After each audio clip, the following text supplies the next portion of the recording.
Well, welcome to an interview with Martin Kochanski, The Creed in Slow Motion, which is a really fascinating book about how to say the Nicene Creed. Martin, thank you for joining me. One of the things that comes across in your book is that the Creed is a living expression of faith. And you make the point that it's the Nicene Creed, and only pedants call it the Nicene Constantinople Creed, because it's part of our lives and it's not some obscure theological statement. Well, yes, on the one hand, it is not an object of study. I feel that one tends to put things in safe boxes so one can study them like butterflies in a case. The trouble that we have as Catholics at Mass is that we stand up and say the words every Sunday. And although we think we're saying, I believe in one God, the maker of heaven and earth, what we're actually doing is saying, I am saying the same words as I am saying the same words as everyone else, keeping in step with them, and I mustn't pause to think about anything because then I'll be out of step.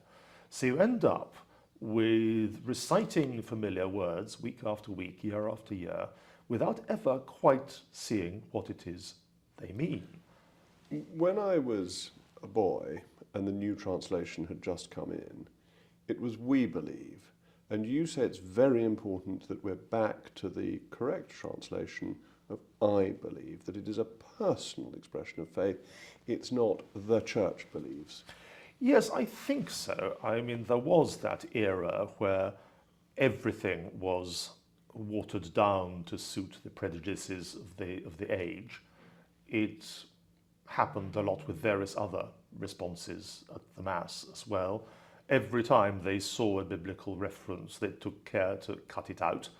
The trouble with "we believe" is that it's a statement of identity. That if coming out of the church, someone pinned you up against a wall and said, well, what do you mean that God became incarnate or something? You could get out of it very nicely by saying, well, you know, I am a Catholic and that's what Catholics believe. And no, you need to take responsibility. So at one point, I think, in the book, I try and almost overemphasize it, if you like, by saying that although we say the words, I believe, what we're effectively doing is performing an act, or should be. We're saying, I hereby believe. I declare yes, I declare. that this is what I believe, yes. And it is my belief and my personal belief. And you said you created this extraordinary image. What would happen if people either stopped to think about it and allowed it to sink in, how long would it take, or walked out at a point at which they didn't believe, and whether Mass would be like some sort of coming and going at a cocktail party as people popped in and out. But actually, as you go through the book, it's perfectly reasonable for Catholics to believe, each one of us individually, to believe the whole of the Creed. Yes, it is. I think you've picked up on something quite important though, which is that everything that is in the Creed is there because it is disbelievable.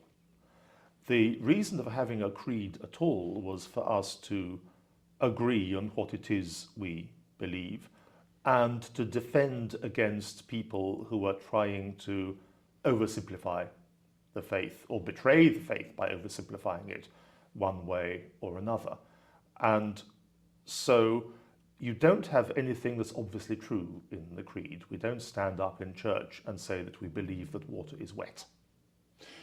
And you make the point that the Creed comes about as a response to heresy. It is not thought up because it's a nice thing to say liturgically.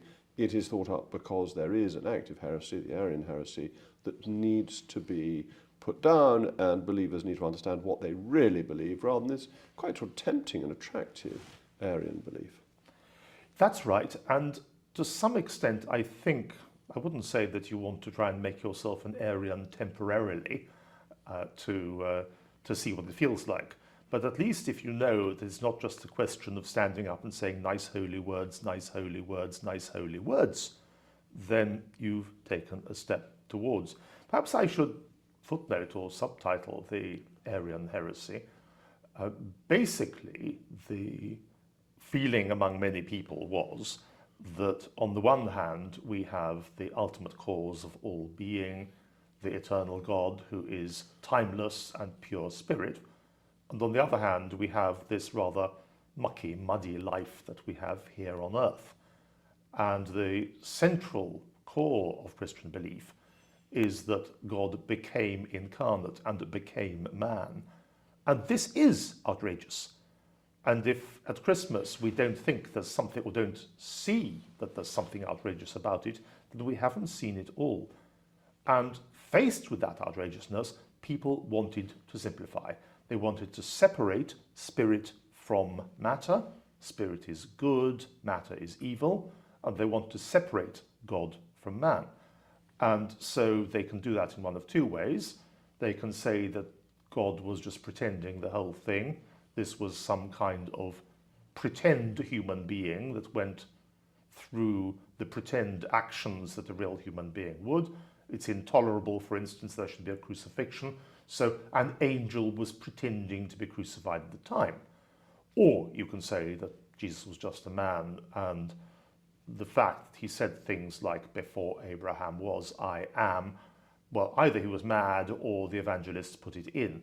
So that everyone wants to avoid that central dogma, and that is what the Arians were trying to do, to separate the two. And so we needed, in the face of that challenge, to realize, no, this is actually important.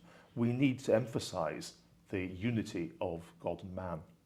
And this is part of what you explain in the book about the word becoming flesh, that you emphasize that Christ was a man, a boy, an adolescent, exactly like we were, and that his experiences were utterly genuine. And you gave the example, which I was intrigued by, because you don't go into that much detail, about your diffusing a bomb. What happened when you diffused a bomb?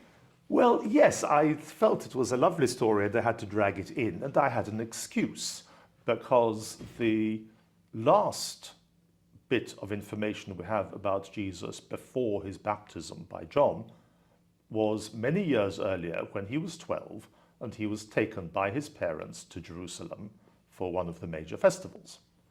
And him being a 12-year-old, they let him run around with his friends of the same age. And when the time came to leave, they left, you imagine, in a happy crowd. It was really only that evening they realized he wasn't with them. And so they had to go back, which logically meant they must have spent a very uncomfortable night, because you don't travel at night in those parts, and travelled back the next day and searched and searched and searched for him. And in the end, they found him in the temple talking to the doctors and the priests, and the doctors and the priests were terribly impressed by him. And they told him off in a remarkably mild way. And he said something about, didn't you know I had to be about my father's business? Now, if you filmed it like that, if you filmed it the way that people tend to imagine it in sermons, you could imagine at that point some kind of superhuman glow emerging from the eyes of this previously apparently human child, almost looking down on his mere earthly parents. But the fundamental fact is he was 12. God having become man, God had become a 12-year-old boy. And that then brought exactly the story that so amused you. When I was 12, I was in my first year of Downside, a Benedictine school in the middle of the Somerset countryside. And one day I went over the hill, Mogg Hill, to the village of Chilcompton to get something from the shop, or whatever. I came back and I heard tick, tick, tick.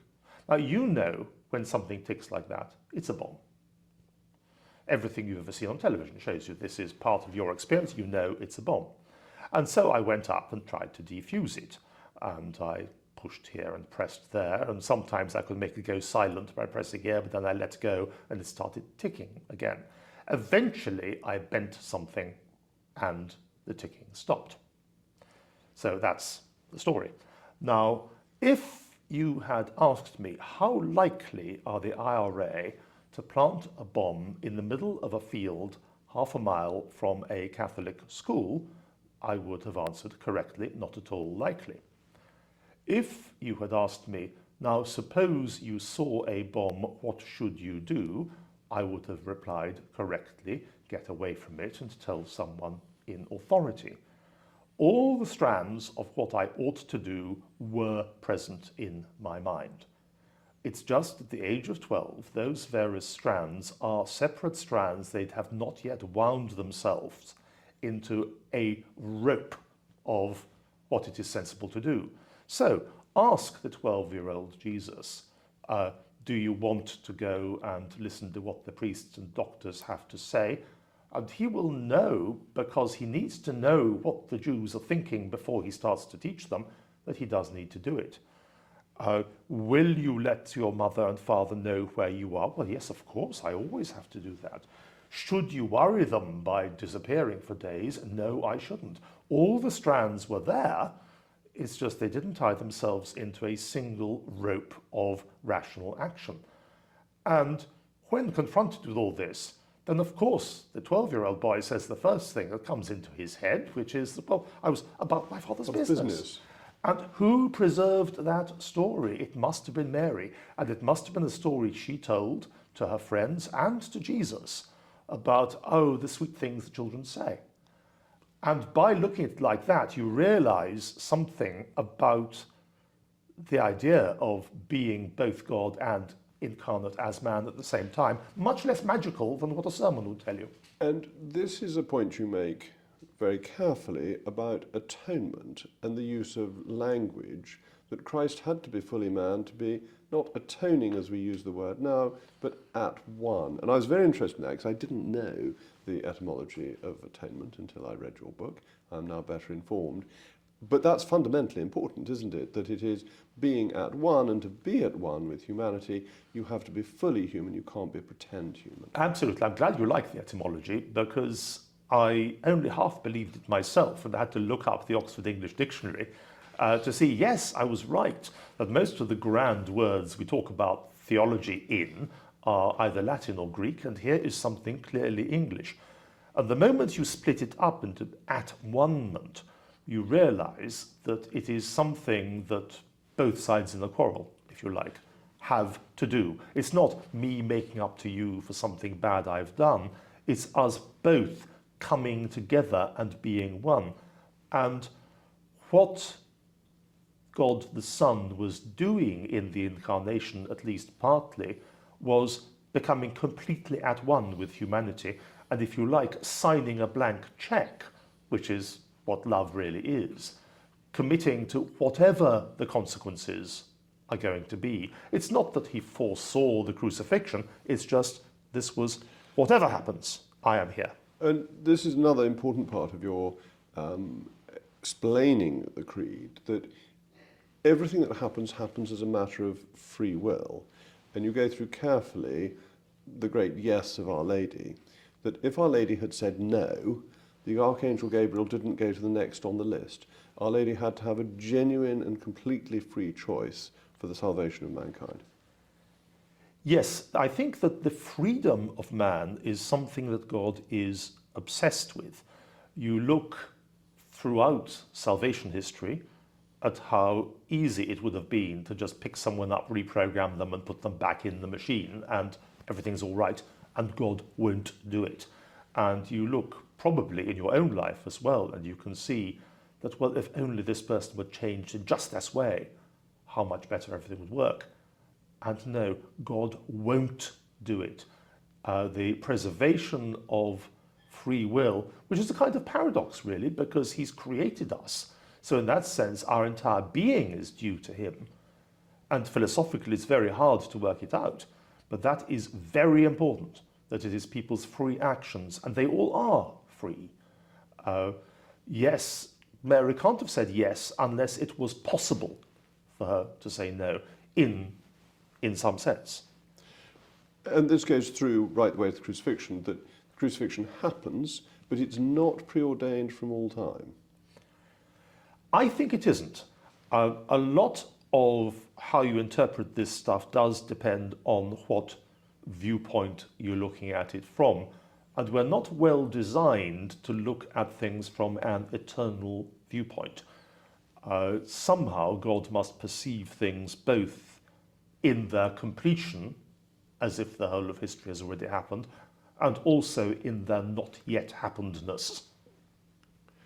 And so if we look at the two really difficult parts of the creed, I think we've covered the incarnation, this extraordinary thing that God should wish to be at one with man, should take it on fully and completely. And then the other bit that is central but people find difficult to believe, the resurrection. And you make very clear that the resurrection is not some story, it is not an illustration, it's not a parable, it is a real and physical thing, and that if it isn't, all the rest of the creed is nonsense. Yes, that's right. I've said that God doesn't cheat and break the rules he's set up, but something exceptional like the resurrection does happen. We have as good evidence for it as we have for anything else. And yes, it's lovely to try and simplify it away and say, no, it was a collective hallucination, no, it was an invention, or whatever. But it is a brute fact that we run up against. And it's often the shocking fact that opens people's minds to the idea that there is such a thing as salvation history, there is such a thing as the intervention of God in man's affairs. And that without the resurrection, well, actually, the incarnation and the resurrection, that when you say, I believe in God, the Father Almighty, maker of heaven and earth, that's all quite easy, isn't it, actually? To believe in God, it's a natural part of man to believe in God. You're missing something. All right, what am I missing? What you're missing is the word in. If I say I believe in you, then I am saying more than I believe that you exist.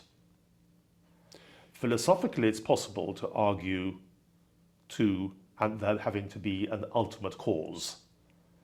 And in fact, without an ultimate cause of some kind, you really can't have science at all.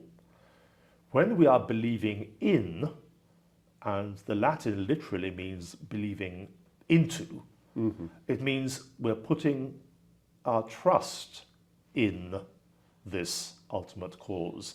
It's an assertion that the universe is on our side, if you like. So it's actually quite radical. If once you look at it, it's more radical than it appears. You don't just nod and say, oh yes, holy words. No, indeed. But perhaps I'm unusual. I don't think so in this. I find it very easy to believe into God. I don't find that in any way hard. So perhaps the way I've been brought up, and though I didn't go to Downside, the churches that we went to in Somerset were always served by Downside monks, so a very good form of introduction to the teaching of the church. But the difficult things to believe are where the immanent and the transcendent come together, where God becomes man and then the man dies, but suddenly God comes back triumphant with the resurrection of the body, and that these are physical, historic things. Now, there seems to me to be a slight clash in your book, because you're telling us a lot of the time not to believe the Bible verbatim, that it's illustrative, that it was never intended. You have a wonderful explanation of how Hebrew works on page 221, which I will read out, because you use a bureaucratic phrase that would not be possible in the Old Testament, which I just amused me. So in the Old Testament, you could not say that you wanted to express concern about the increasing prevalence of violent crime in rural districts. As a former rural district member of Parliament, just sort of thing I might have said. But one can fear the sword in the wilderness, and I think if I'd taught about the sword in the wilderness in northeast Somerset, people would have thought I'd rather lost the plot. So one point you're saying language is illustrative and it's used in a robust way because that's the language they had. But then when we come to the incarnation and the resurrection, that is absolutely verbatim truth with a capital T.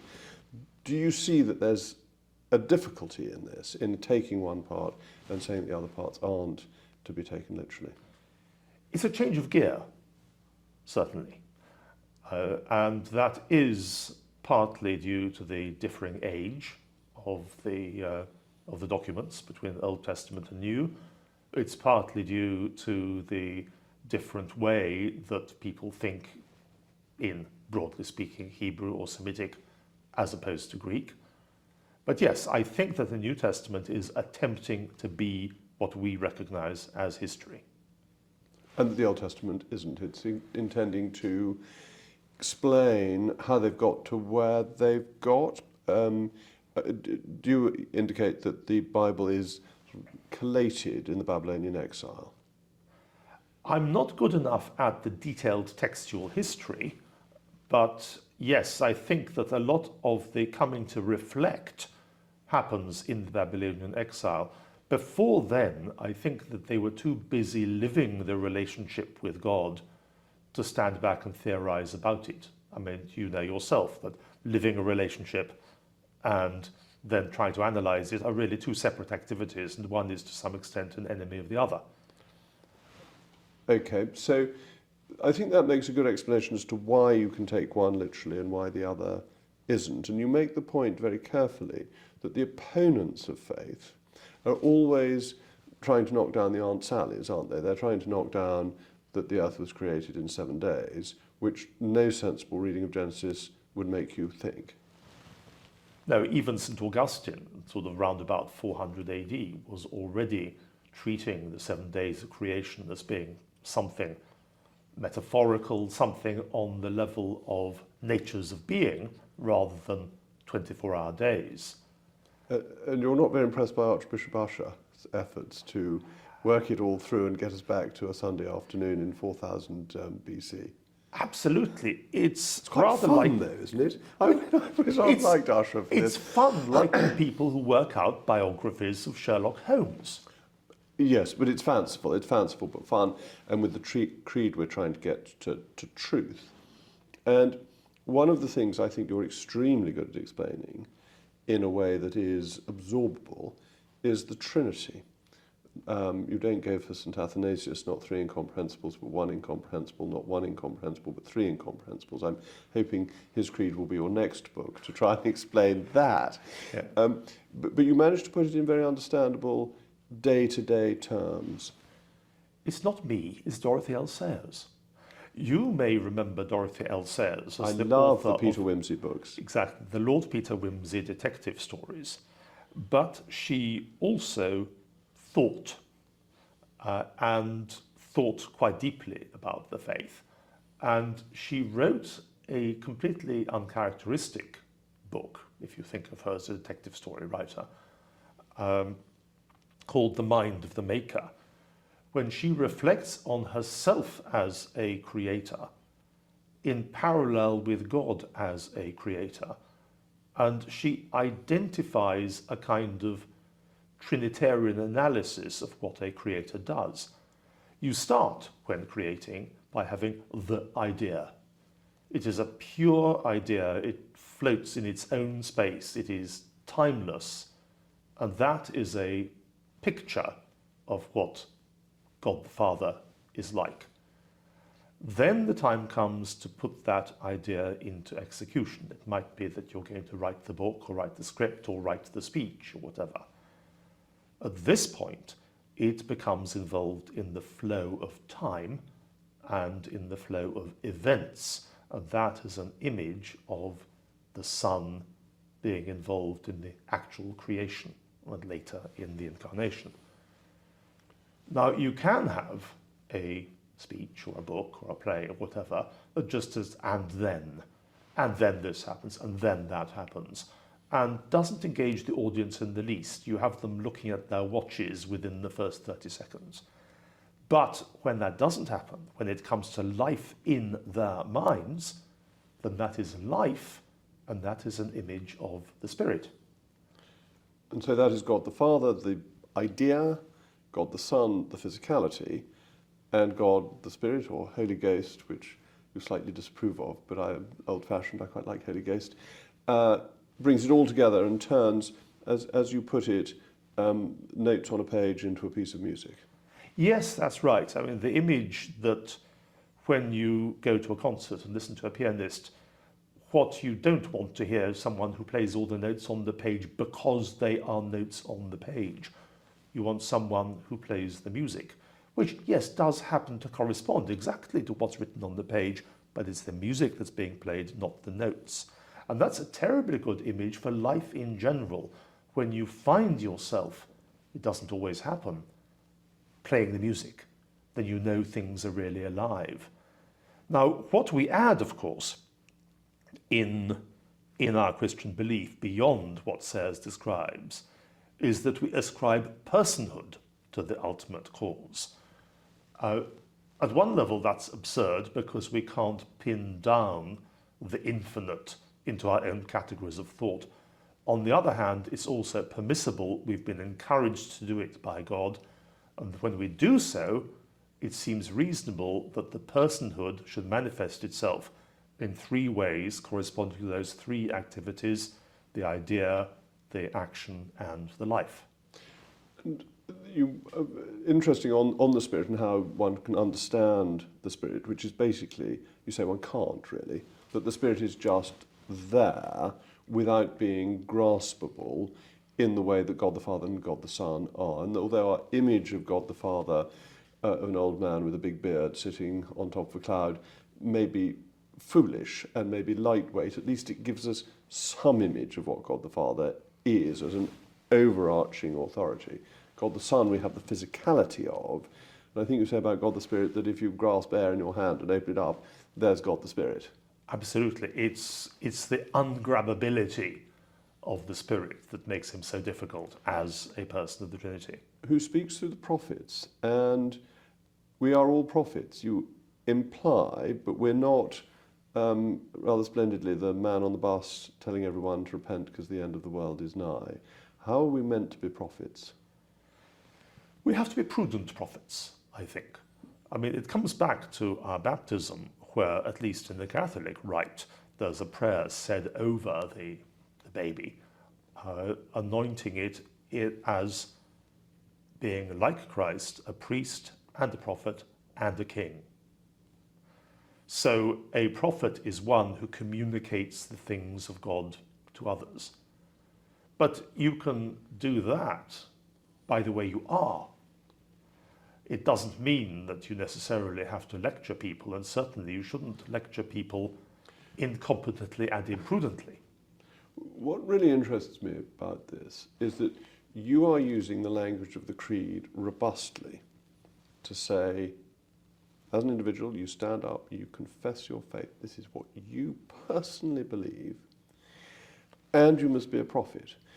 That when one hears this from the pulpit, people say sort of vaguely, you must bear witness. And that you're taking us right back to what the early church was telling people to do. To what extent do you feel that you're giving a bit of a jolt to Catholicism as it is preached, Christianity more broadly as it's preached, and say to people, look, get back to the fundamentals of the Creed, what you say every week you believe in, and for say do it, rather than turning it into slightly sort of mouldy words that don't mean very much? I think that's right, and if you want to blame anyone, then you can probably blame the monks for me thinking in that way. Because throughout my education at Downside, it was very much a question of not being told, this is true because I am telling you, but rather, I am telling you because this is true. And in the first case, the message really is just obey, shut up, don't think. In fact, it's a problem with all kinds of teaching, especially in science. For instance, if you ask a science master a question that isn't in the book, he will slap you down because, no, we're not meant to be thinking, we're meant to be learning. But looking at it the other way around, you then say, right, this is being taught, it's being preached, it's being said in the Creed because it's true, and that in turn is because it makes sense. The other thing that I discovered when writing the book, which I had never noticed in the Gospel before, but one of the commandments, and some people are better at the texts than others, and I'm hopeless, says you shall love the Lord your God with all your heart and all your strength and all your soul. This gets quoted in the Gospel as you shall love the Lord your God with all your heart and all your strength and all your soul and all your mind. And it's clear that the evangelists haven't noticed, because normally when Jesus says something that goes beyond the Old Testament, they very clearly have him say, but I say to you. And Yes. here they don't. So whether this is that the Jews had moved on because of contact with the Greeks, I don't know. But the fact is that the commandment now says we need to love the Lord our God with all our mind, which means that the Lord our God is lovable with all the mind, which means that attempting to understand the Lord our God is not a pointless distraction. And it's more than that, it's a pious duty. Indeed. You ought to be Yes. trying to do it. So let's try and think with all our mind and love God with all our mind when we come to the end of the creed, the bodily resurrection. Now, this is the bit, I don't walk out at this bit because I accept it as part of what I believe, and I believe in the resurrection, and because I believe in the resurrection, I'm happy to accept things that I don't understand. Thomas Aquinas, I think, thinks we all get resurrected physically aged 33, because that was Christ's age at his death, and that's therefore the perfect age, which we'll come back at, and that we are in a perfect body, as St. Paul tells us that the seed has to die before it grows into the new plant. But what is the bodily resurrection? Are we all, as the medievals would have believed, jumping up out of our graves in perfectly formed bodies? What happens at that point? Because everything else in the creed, physical or not physical or spiritual, is actually true and is going to happen. But we don't, of course, know about the bodily resurrection. So what are you expecting? What do you think it will be? Well, the really authoritative answer is, of course, to wait and see. Yes, but my viewers want to know now, what's going to happen? Exactly. I refer the honourable member to what I've just said. But let's look at it. First of all, I doubt that Aquinas pins it down like that quite. I suspect that he is going to accept that that is a permissible view, that we know that the resurrection of the body involves a body of some kind. It involves a lack of imperfection of some kind. Now, you may decide, for instance, that the sphere is the most perfect possible shape, and so you can imagine that somehow we have spherical bodies. It's all just, it's not fantasy. Not if we've all taken a Zempic, we won't, will we? We'll have any sort of... Well, yes, we're going to have a skinny sphere, which is going to be tricky for the science of geometry.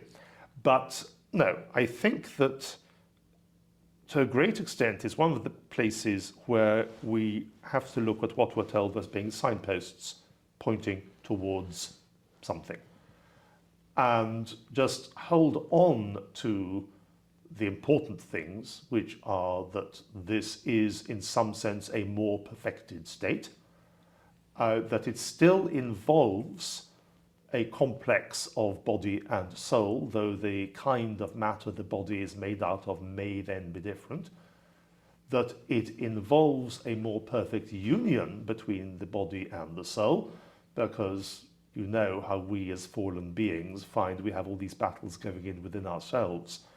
That's all we can know. We can then start making pictures for ourselves beyond that. What we do not want to be thinking is that the ultimate state of man after death is just pure spirit. Because it's like running on one leg instead of two. It just doesn't work. We are body and soul through and through, so we have to hold on to that. I mean, my trouble comes not so much with the resurrection of the dead as the life of the world to come, because the images we're given of it are always of a loss of adversity. No one's going to be cold, no one's going to be hungry or whatever. Now, if you think what it feels like when you've been having a 10-mile walk in the drizzle and you come back with numb fingers and you sit in front of the fire and you warm up, you mean we can't have that cold drizzle? So the literal picture just doesn't work for us now. We're not in the right perspective. I think we just have to trust. And we will find out what it's like in due course. Yes. Well, that seems a very good point on which to end, but we have a better chance of finding out positively if we say the creed with belief, I assume. Yes, I think that to deprive ourselves of basic equipment like the creed, at least deprive ourselves of thinking about it and taking it seriously, it's a needless deprivation. Martin, thank you very much indeed. Oh, thank you.